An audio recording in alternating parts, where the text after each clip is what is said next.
Қайырлы күн достар, қалайсыздар? Бүгін сіздерге мен копилка жасап болғаннан кейінгі заттарды қалай тазалаймыз, соны көрсететін боламын. Сіздер осындай үлкен тазекке су құйып алыңыздар, ішіне осындай прищепкаларды, стакандарды салып қойыңыздар. Өзі гипстан ажырап, су оларды ажыратады да тап-таза қылып шығаратын болады. Келесі кезекте әйнектерде гипс болады ғой. Сол әйнектерді суға салсаңыздар, гипс сразу ажырап кетеді. Әйнектеріңіз тап-таза болып шығады. Әйнектеріңізді, прищепкаларыңызды, стакандарыңызды тазалап болғаннан кейін тазалау жерге әдемілеп қойып қойыңыздар. Себебі екінші рет қолданған кезде сіздерге жақсы болып тұратын болады.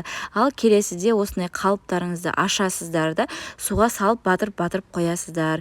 Гипсі өзі ажырап кететін болады. Ал ажырамаған жағдайда сіздер оны жаңағы андай жұмсақ тряпкамен, болмаса жұмсақ губкамен гипстарын түсіріп жуып аласыздар.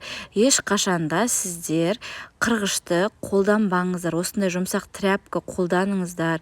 Қырғышты никогда қырғышпен қырып жумаңыздар. Себебі қалыптарыңызды құртып алатын боласыздар.